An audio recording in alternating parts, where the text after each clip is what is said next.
अस्सलामुअलैकुम। मेरा नाम वाजिद है और आप मेरा चैनल देख रहे हैं लग्जरी लाइफ। ये बात शुरू होती है आज से 9 माह पहले की, जब मैंने पुर्तगाल की सरज़मीन पर पहली बार कदम रखा। और मेरे जहन में भी वही कुछ था, वही ख्वाब थे जो हर थर्ड वर्ल्ड कंट्री के रिहायशी के होते हैं। और यही ख्वाब लेकर मैं पहुंचा यूरोप के मुल्क पुर्तगाल।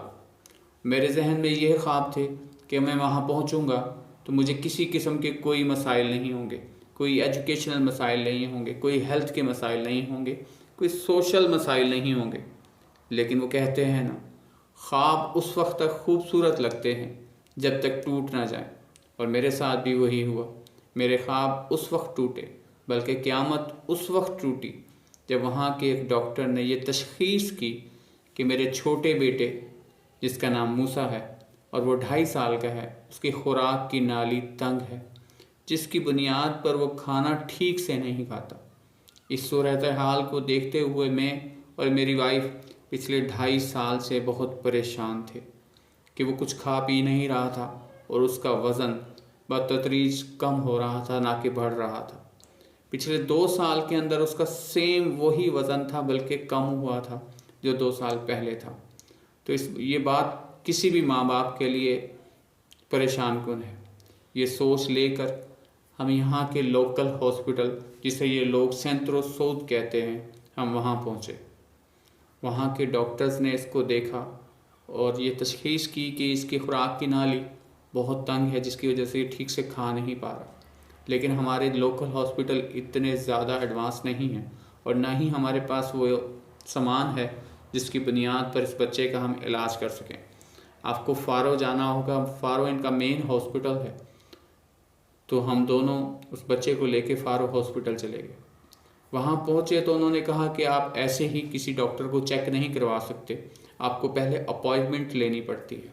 तो मैंने कहा ठीक है, आप हमें अपॉइंटमेंट दे दें। इस बात पर वो हंसा और उसने कहा कि अपॉइंटमेंट रजिस्टर्ड होने का मतलब ये नहीं है कि आपका अभी चेकअप हो जाएगा या 1 से 2 दिन के अंदर अंदर आपका चेकअप हो जाएगा।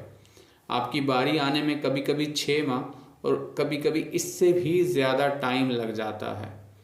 तो मैंने कहा मेरे बच्चे की तो तबीयत अभी ख़राब है, तो 6 माह इंतज़ार करेंगे तो इसका तो हालत और ख़राब हो जाएगी, तो आप इसका हमें कोई हल बताएं। तो उसने कहा सामने इमरजेंसी वार्ड है, आप जाएं वहाँ के डॉक्टर को चेक करवा दें। खैर, हम दोनों मियाँ बीवी वहाँ चले गए और अपने बच्चे को लेकर इमरजेंसी वार्ड में बैठ गए। 2 घंटे के इंतज़ार के बाद हमारी बारी है। डॉक्टर ने बच्चे को चेक किया और मुझसे ये सवाल किया कि आपके बच्चे की ये हालत कब से है।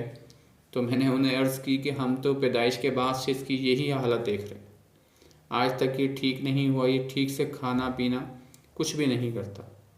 तो उसने ये कहा कि अगर ये 2 साल पुरानी बात है तो इसको यहाँ इमरजेंसी में हम चेक नहीं कर सकते, क्योंकि इमरजेंसी में सिर्फ हम इमरजेंसी पेशेंट को देखते हैं, ना कि पुराने केसेस को।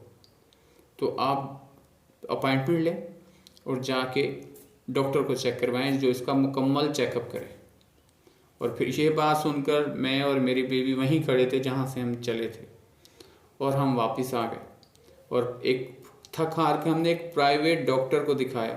प्राइवेट हॉस्पिटल गए जो यहाँ लोले हॉस्पिटल है, यहाँ से हमारे घर से कोई 20 किलोमीटर दूर है।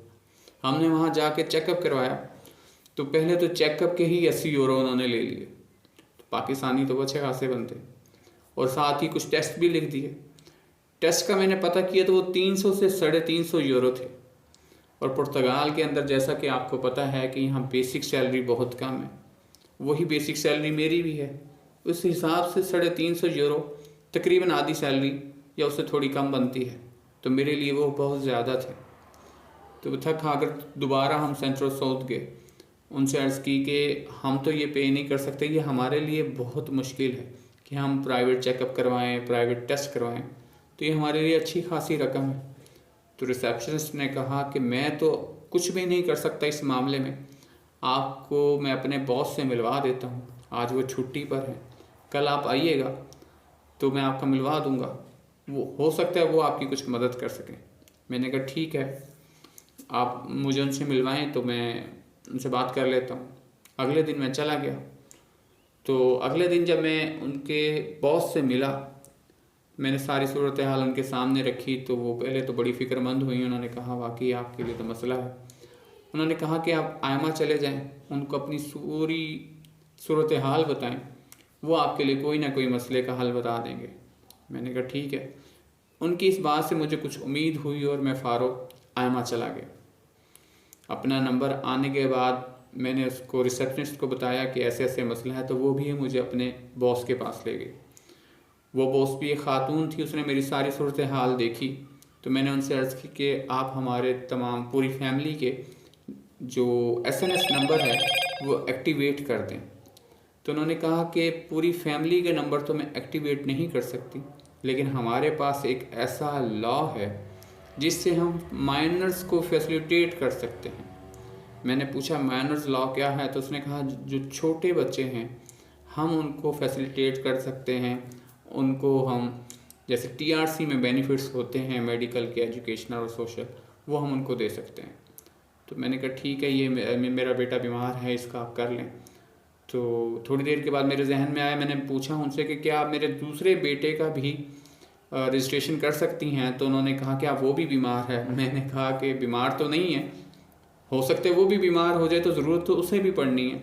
तो उसने कहा कि ठीक है, मैं उसका भी कर देती हूँ, लेकिन आपको इन डॉक्यूमेंट्स की ज़रूरत है जो कि आपने अगली बार जब भी आप आएँ तो वो लेकर आएँ ताकि मैं आपका रजिस्ट्रेशन कर दूँ।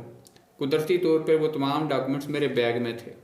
मैंने कहा मेरे पास अभी सारे मौजूद हैं, आप लेकर वो उसको रजिस्ट्रेशन कर दें। उसने कहा ठीक है। तो अब हम आ जाते हैं कि हमें कौन कौन से डॉक्यूमेंट्स की ज़रूरत है उन माइनर्स के बेनिफिट्स के लिए, तो हम उस पर बात कर लेते हैं। पहले मेरा पासपोर्ट, मेरी वाइफ का पासपोर्ट, मेरी बीवी का निस नंबर, मेरा निस नंबर, मेरा निस नंबर, मेरे बच्चों का पासपोर्ट, बच्चों का निस नंबर, हमारा जुनता, proof of evidence, proof of residence, जो आप अपना हाउस कॉन्ट्रैक्ट भी दिखा सकते हैं, बच्चों का बर्थ सर्टिफिकेट और उसके अलावा बच्चों की तस्वीरें। ये तमाम डॉक्यूमेंट्स आप अगर वहाँ ले जाते हैं तो आपके बच्चों की रजिस्ट्रेशन कर देते हैं एज ए माइनर्स। तो उससे आपके ना तो आपने स्कूल के अंदर कोई पैसे पे करने हैं, ना ही आपने कोई हेल्थ के अंदर पैसे पे करने हैं, जैसे कि टेस्ट होते हैं, दवाइयों में भी आपको वही बेनिफिट्स मिलेंगे जो कि यहाँ के पुर्तगीज़ बच्चों को मिलते हैं। मिसाल के तौर पे मैंने एक दवाई ली जो 15 यूरो की थी। उन्होंने कहा अगर आपका SMS नंबर एक्टिवेट होता तो ये आपको 5 यूरो की मिलती। तो ये काफ़ी गरीब लोगों के लिए काफ़ी परेशान कुन होती है।